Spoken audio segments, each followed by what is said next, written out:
5학년 때인가 애가 놀다가 귀가 쫙 찢어졌어요. 귀가 너덜너덜해서 피가 막 한 방울 막 흘립니다.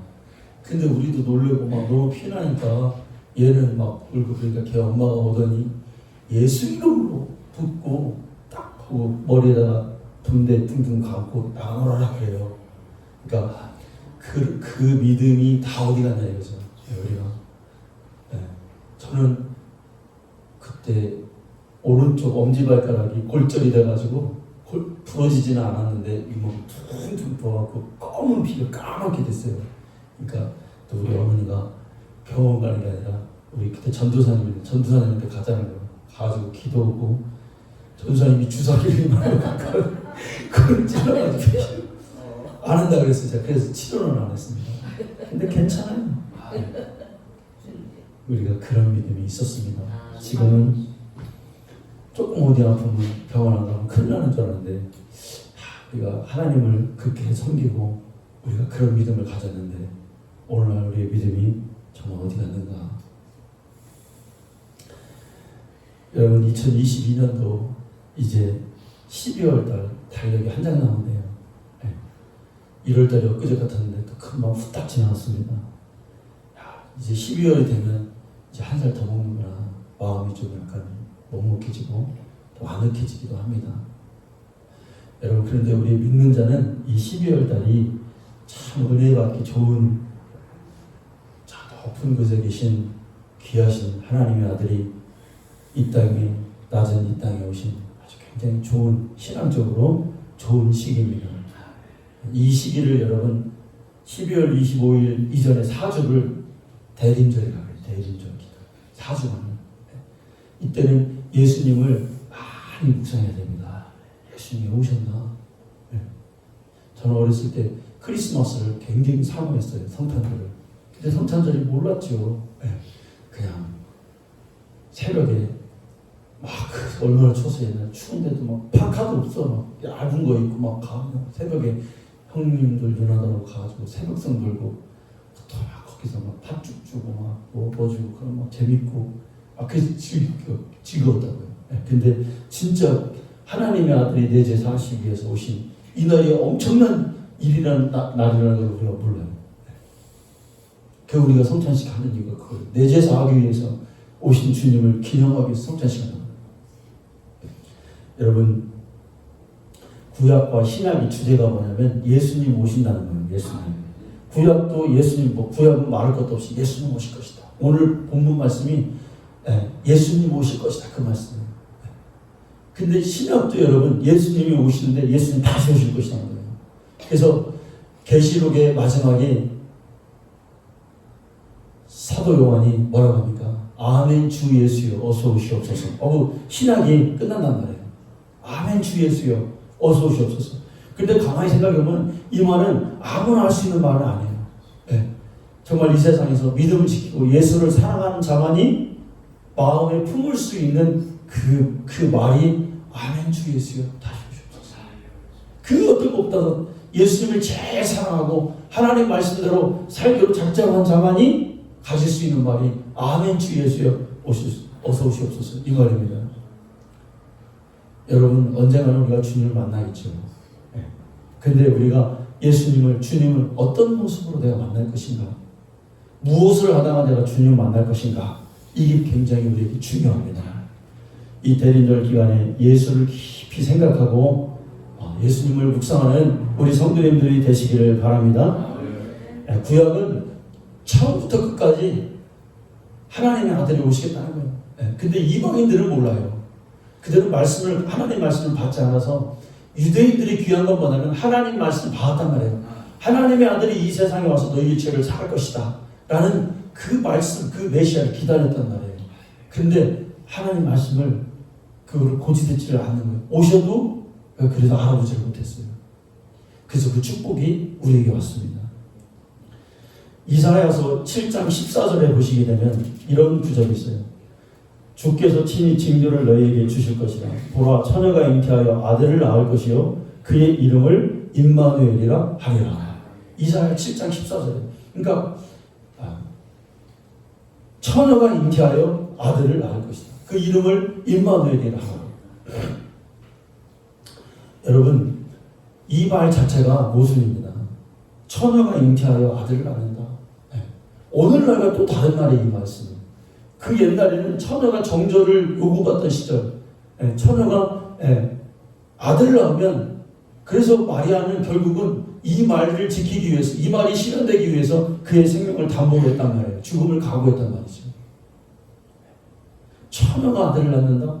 육신적으로 보면은 정상적이지 않은 거죠. 그런데 이 말은 하나님의 역사는 우리가 보는 눈과는 달라요. 우리의 생각과 다르단 말이에요. 이 말에 영적인 의미가 있잖아요. 하나님의 아들 메시아가 오는 것은 남자의 후손으로 오면 안 된단 말이에요. 여자의 후손, 창세기 3장 15절에 뭐랬습니까? 여자의 후손이 뱀의 머리를 상하게 할 것이다. 그렇게 말했단 말이에요. 그러니까 그 얘기는 뭐예요? 죄를 가지고, 원죄를 가지고 남자의 후손으로 오면 안 돼요. 그래서 처녀가 잉태하여 아들을 낳을 것이다. 이 말이 성취되어야 된단 말이에요. 그래서 이 말씀대로 오신단 말이에요. 이 말씀대로. 하나님 말씀이 이루어지려면 많은 사람의 위기가 찾아와요. 그러니까 오늘날에도 우리가 하나님 말씀대로 살려면은 손해가 와요. 하나님 말씀이 우리를 건드리면은 내가 이렇게 했으면 좋겠는데, 하나님 말씀은 다르게 아니야. 그게 아니야. 그렇게 살면 안 돼. 그렇게 마음 먹으면 안 돼. 그렇게 생각하면 안 돼. 그 길로 가면 안 돼. 하나님은 이거야. 근데 내 마음은 여기에 있단 말이야. 이걸 포기해야 돼요. 손해를 감수해야 돼요. 뭔가를 버려야 돼요. 뭔가 결단을 해야 된단 말이에요. 결단하지 않으면 소용이 없단 말이에요. 그래야 하나님 말씀이 이루어집니다. 여러분, 예수님의 탄생을 성탄이라고 해요. 성탄. 그래서 성탄절이라고 해요. 성탄절. 왜 성탄입니까, 여러분? 거룩한 탄생이라는 거예요. 그러니까 죄가 없이 오셨다 이 말이에요. 한마디로 말하면 죄 없이 오신 분이라는 거예요. 성탄이라는 말. 여러분, 석가모니한테 태어난 말을 탄신이라고 하죠. 성탄이라고 말 안 합니다. 무슨 소크라테스가 4대 성인 태어났다 해도 성탄이라고 안 합니다. 그냥 태어났다 그래요. 왜? 모든 인간은 아담으로부터 태어난 인간은 다 죄인일 뿐이에요. 그런데 죄 없이 태어나신 하나님의 아들만이 성탄이라는 거예요. 성탄. 이 사주를 우리가 잘 주님을 묵상하며 예수님을 묵상하며 그분의 오심이 우리가 은혜가 우리 마음 가운데 은혜가 되기를 원합니다. 여러분, 이사야서 7장부터 11장까지는 메시아잖아요. 구약의 메시아잖아요. 예수님이 오실 것이다. 메시아가 오실 것이다. 근데 오셨어요. 예수님이 오셨는데 이 지금 이사야서에 예수님의 오신다는 이 말이 왜 중요한 거예요? 다 이미 지났는데 2000년 전에 예수님은 오시고 말씀이 성취되었는데 왜 오늘날 우리에게 왜 중요하단 말이에요? 이 말씀이 왜 중요할까요? 예언의 이중성 때문에 그렇습니다.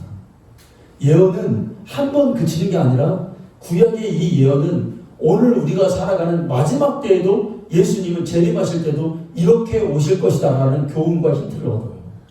여러분, 신약의 모든 말씀, 예수님이 다시 오시고 예수님이 재림하시고 휴거되고 많은 믿는 자들이 하나님 나라에 가고 이런 말씀을 신약보다 구약에 다 있어요. 천년왕국도 구약에 있고요. 휴거된다는 그 휴거의 말도요, 구약의 개념에 다 나와요. 예를 들어서 소돔과 고모라가 망하는데 아브라함과 롯은 망하지 않죠. 그게 바로 말하자면 그게 바로 휴거와 마찬가지인 거예요. 다 망하는데, 다 죽어가는데, 유황불의 심판에 다 들어가는데 의인만 살아남아요. 그게 휴거에 우리가 그걸 증거를 할 수가 있는 것입니다. 그래서 주님이 오실 때는 이렇게 될 것이다. 이런 현상들이 있을 것이다. 사람의 마음이 이럴 것이다. 라는 것을 예언의 이중성을 통해서 우리가 구약 말씀, 오늘 이사야 말씀 우리에게 귀하게 다가오는 것입니다. 여러분, 예수님이 오실 때, 메시아가 오실 때 당시의 사회의 어떤 그런 분위기가 어떨까요? 아주 잘 우리에게 알려주는 게 있어요. 이사야서 5장 20절입니다. 한번 우리가 읽어봅시다. 자, 이사야 5장 20절 한번 읽어요. 시작. 악을 선하다하며 선을 낙하다. 그 다음을 삼으며 쓰는 것을 와 있었죠. 아멘. 주님이 오실 때의 현상이 뭐냐면 사람들의 마음이, 그러니까 인간성이, 사람들의 마음이 타락을 넘어서 선과 악을 구분하지 못하는 걸 넘어서 선과 악이 어떻게 된다는 거예요? 바뀐다는 거예요. 네. 선이 마치 악으로 되고 악이 선처럼 그렇게 바뀐다는 거예요. 아마 주님 다시 오실 때에 이런 현상들이 여러분 일어날 것입니다. 여러분, 아주 한 예가 뭐예요? 요즘에 아주 이슈가 되는, 전 세계적으로 이슈가 되는 게 뭐예요? 동성애가 그렇잖아요. 신약에도 나와 있죠. 남자가 남자를, 여자가 여자를, 그렇게 순리가 영리로 바뀌어진다 그러잖아요. 네. 여러분, 미국의 동성애 커플이죠. 남자끼리 부부, 여자끼리 부부가 여러분 몇 커플 될 것 같아요? 미국에 사는 그 인구 중에 남자와 남자, 여자라는 그 커플이 그 부부가 몇 부부가 될 것 같아요? 한 만 커플? 10만 커플? 100만 커플이 넘어요. 100만 가정이 넘어요. 남자가 남자를, 여자가 여자를. 근데 이게 아주 급속한 속도로 빠르게 가고 있습니다. 근데 사회적 분위기, 또 대한민국도 그런 분위기로 가고 있죠. 네. 여러분, 우리가 이것을 뭐 어떻게 하고 이렇게 하기는 불가항력적이에요, 사실은. 그러나 우리의 정신이 깨어 있어야 된다는 거예요. 마지막 때 하나님 오실 때는 사람들의 생각이 이럴 것이다. 자, 여러분, 이사야서 우리가 9장부터 읽었는데 8장 19절을 한번 보세요. 그때 사회적 분위기가 어떤가? 8장 19절을 성경을 보셔야 됩니다. 자, 어떤 사람이 너희에게 말하기를 주절거리며 속살거리는 신접한 자 마술사에게 물으라 하거든. 그때 사람들의 마음이 어땠냐면 하나님을 떠나서 다 무당이라든지 신접한 자라든지 마술사라든지 이런 것들에 사람들이 더 관심 가졌다는 거예요. 여러분, 오늘날 우리의 사회가 그렇게 가고 있습니다. 하나님을 떠나서, 교회를 떠나서 사람들이 어제 어렸을 때 신앙생활 했던 우리 후배들이, 2년 후배들이 걔네들이 연말 모임이라고 모였다는 거예요. 모여가지고 저한테 전화를 한 거예요. 형님 뭐 어쩌고저쩌고 그러는 거예요. 술을 먹고 전화하는 거예요. 걔네들 다 믿음 좋았습니다. 다 하나님을 잘 섬겼어요. 근데 단 한 사람, 너희들 중에 교회 다니는 사람 있냐? 단 한 놈도 교회 다니는 사람이 없는 거예요. 안 다닌다는 거예요. 예배 안 다닌다는 거예요. 안 드린다는 거예요. 여러분, 우리가 끝까지 우리의 믿음을 정말 끝까지 고수하고 잘 지켜서 우리가 주님을 섬겨 하늘나라 천국 가야 될 줄로 여러분 믿습니다. 네. 왜 신앙을 왜 버립니까? 세상에 빠졌기 때문에 그런 거예요. 세상의 풍조에 빠졌기 때문에 신앙을 버린 것입니다. 그랬어요. 야, 천국 있고 지옥 있어. 니들 큰일 나, 예수 안 믿으면. 여러분, 타락은요, 못 산다고 타락되는 게 아니에요. 잘 살면 더 타락이 빨리 가요. 그러니까 마지막 때는 사랑이 없고 사람들이 돈을 사랑하고 감사하지 않고 기뻐하지 않고 부모님에게 공경하지 않고. 네. 여러분, 대한민국이 여러분 얼마나 잘 사는지, 건국 이래로 우리 대한민국이 이렇게 잘 산 적이 없잖아요. 그죠? 네. 그러니까 예전에 비해서 너무 잘 사는데 한국에 너무나 일자리가 많아가지고 차고 넘쳐가지고 할 일이 너무 많아서 동남아라든지 다른 나라 사람들이 와가지고 수백만 명이 와가지고 우리나라에서 먹고 살아요. 네. 우리나라 때문에 먹고 살아요. 우리나라에 일할 사람이 없어서. 고등학생이나 이런 아이들이 우리 학교에 보면은 아이들이 그 라이드를 해요. 배달을 한단 말이에요. 너 얼마씩 버냐? 걔네들은 학교 올 때 아예 그걸 입고 와. 그 라이드 복장으로 와. 그냥 딱 멋있게 입고 와요. 오토바이 타고 오는데 얼마씩 버냐고 물어보면 300만 원, 400만 원 번대. 300만 원 번대. 많이 벌면 400만 원 번대. 네. 그거 갖고 뭐 하냐? 다 보면 애들이 그거 갖고 엉뚱한 짓 하고 어디 가서 쓰고 막 그런데 감사하지 않아요, 여러분. 이렇게 잘 사는데 감사하지 않아요. 제가 지난주에 한 주간 우리 아이들 데리고 수학여행을 갔다 왔습니다. 수학여행 갔다 왔는데, 경주로 갔다 왔는데, 참, 아이들이, 거기에는 이제 은퇴하신 교장 선생님도 있고 다 있어요. 선생님들도 있고 그 교사로 같이 가요. 근데 아이들이 담배를 어른 앞에서 선생님 앞에서 펴요. 네. 사회가 그렇습니다. 감사하지 않고. 네. 그래서 제가 두 놈을 불러다가 혼을 냈어요. 응? 또 저는 또 나한테 막 또 이렇게 덤비면 어떡할까 그랬더니 그래도 예 어떡하고 근데 또 피하고 다음날 아주 민망해서 못하네. 그래도 우리가 어렸을 때는 뭐 담배를 피우고 그러면 어른들 좀 숨어서 피고 가려서 피고 그랬는데 요즘엔 그게 아니에요. 학생인데 선생님이 있는데 앞에서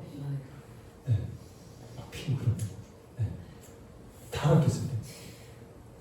여러분 중국의 고전에 보면 사회가 타락하는 가장 첫 번째 요소가 뭐냐면 노래래요. 노래. 그 시대의 노래가 타락하면 사람들의 영혼이 타락하는 거예요. 맞는 말이에요. 네. 노래가 요즘 노래 옛날에는 우리가 어땠어요? 그래도 노래가 뭔가가 담겨 있어요. 뭔가가 그 감정이 담겨 있고 인생의 어떤 교훈이 담겨 있어요. 그래서 인생은 뭐 나그네 길, 뭐 어디로 갔다 그러잖아요. 그런 노래가 잘 들어보면 아 그래 맞아 이렇게 깨달아지긴 해요. 근데 요즘에 뭐 불태워 뭐 다 막 불질러 뭐 막 어디 가서 뭐 빠져 뭐 막 다 뭐 먹고 막 그거 계속 반복. 네. 노래가 타락. 여러분 우리가 이런 우리가 어렸을 때 그렇게 신앙생활하고 다 방언받고 다 기도에 뜨겁게 하고 그랬는데 왜 우리가 믿음을 잃어버리냐? 세상에 잠식됐기 때문에 그렇단 말이에요. 여러분 정신을 차리고 하나님을 더 잘 섬기는 우리 시온성교회 성도님들 되기를 원합니다. 네, 천국 가야죠.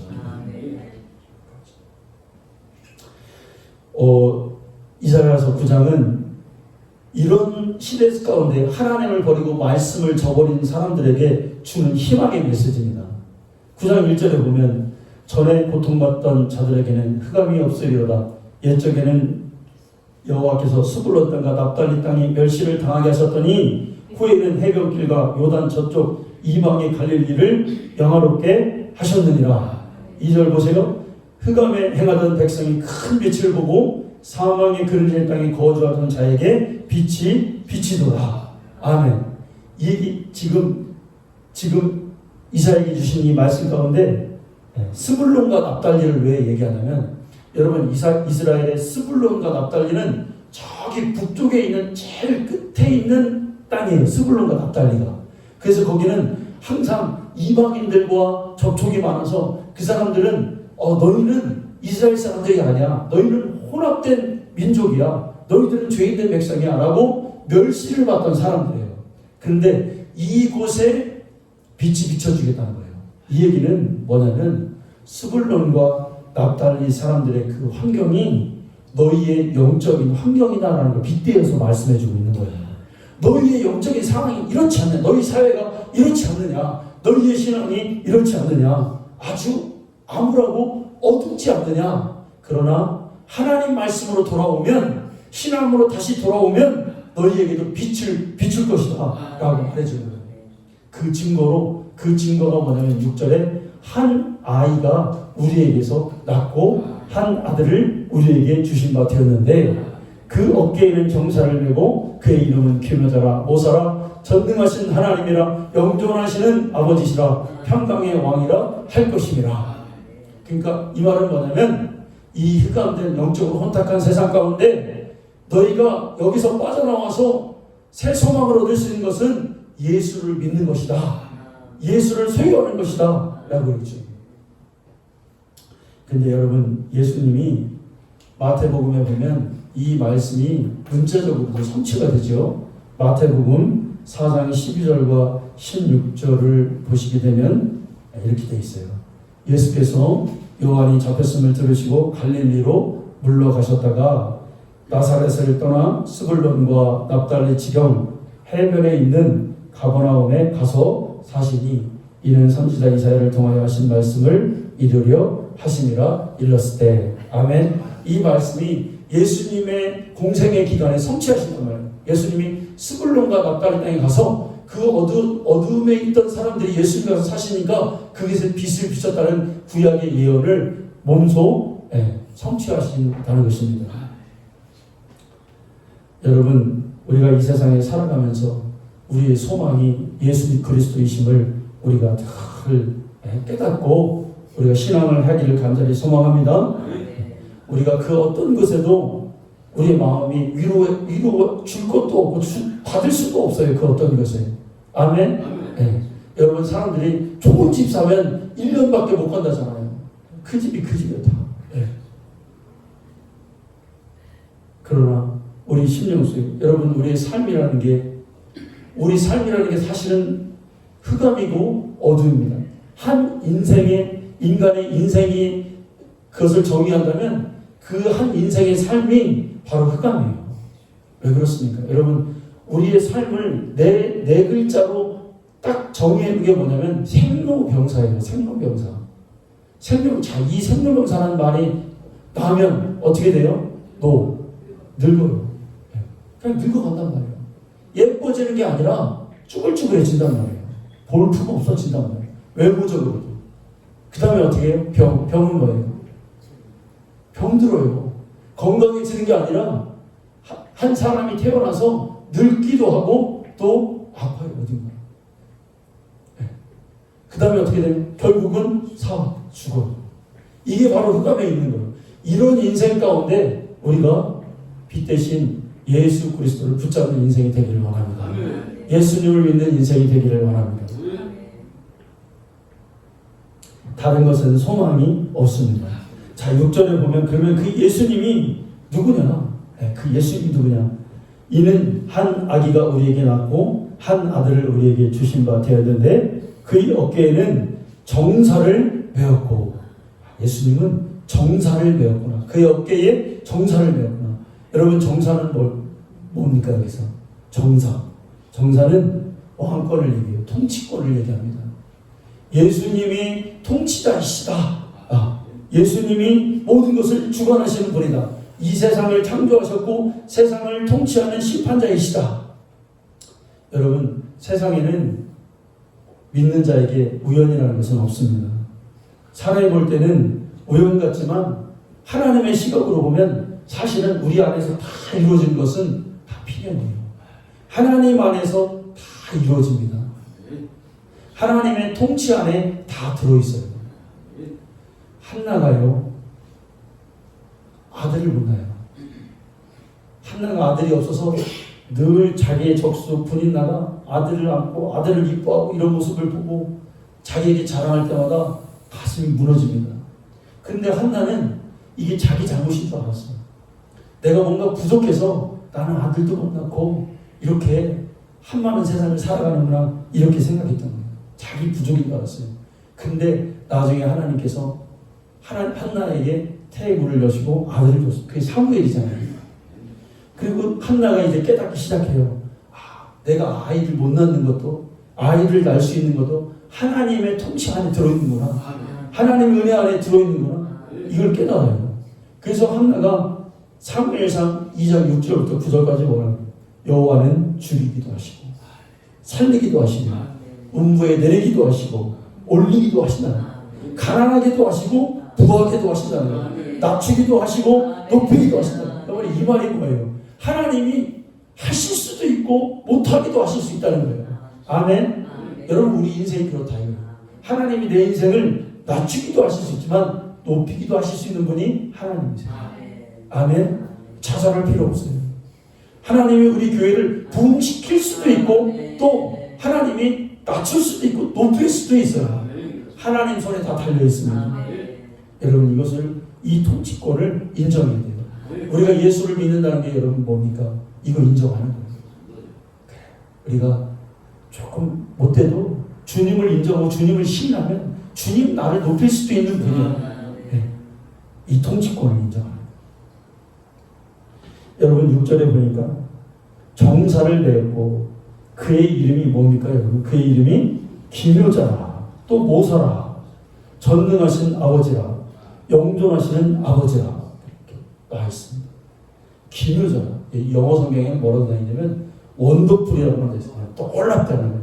그의 이름이 뭐냐? 이름은 알려주는 게 아니라 그의 이름이 한 아이가 우리 하나님의 아들 메시아가 오는데 그의 이름이 뭐냐? 기묘하다 이거예요. 기묘. 이름이 아니라 명사가 아니라 그냥 형용사 표현.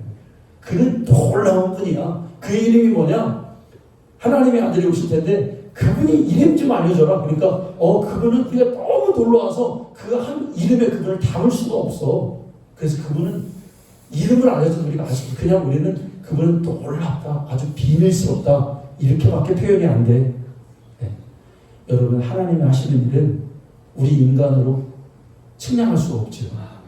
예수님이 하시는 일은 이럴 것 같은데 저렇고. 그러니까 우리가 볼 때 말씀이 육신이 되어 오신 그 예수님, 인간의 몸을 입고 오신 그 예수님을, 그러니까 우리가 아주 귀하게 오실 것 같은데 천우의 몸으로 오시고 또 외양간에 그런 비천한 모습으로 이렇게 오셨단 말이에요.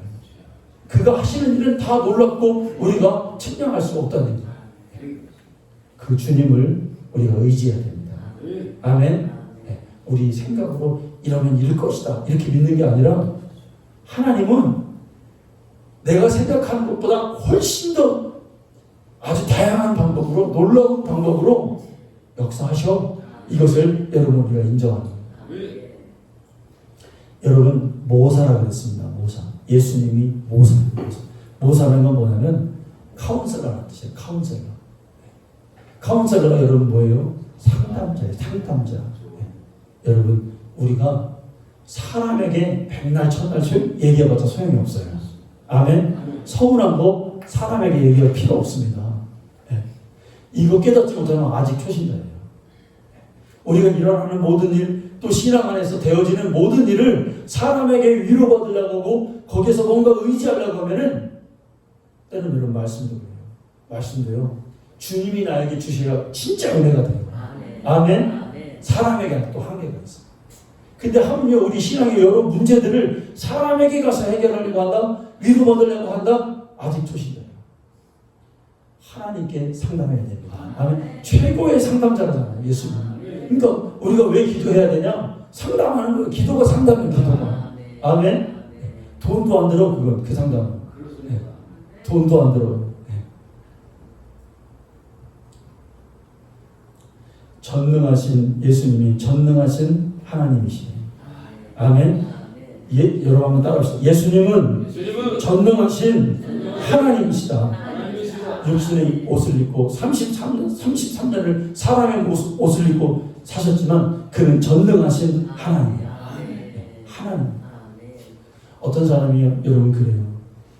야, 구약의 하나님은 막 전쟁도만 일으키고 아주 자연도 일으키고 사람도 막 많이 죽이시고 율법 안 지키면 무서운 벌을 내주시는 무서운 하나님이야. 위대한 하나님이야. 그래서 나는 그 하나님이 좀 싫어. 그런데 신약 성경을 보니까 예수님은 우리에게 오셔서 사랑도 많으시고 소외된 자에게 다가가셔서 치료도 해주시고 위로도 해주셔. 그래서 예수님이 난 좋아 그래요.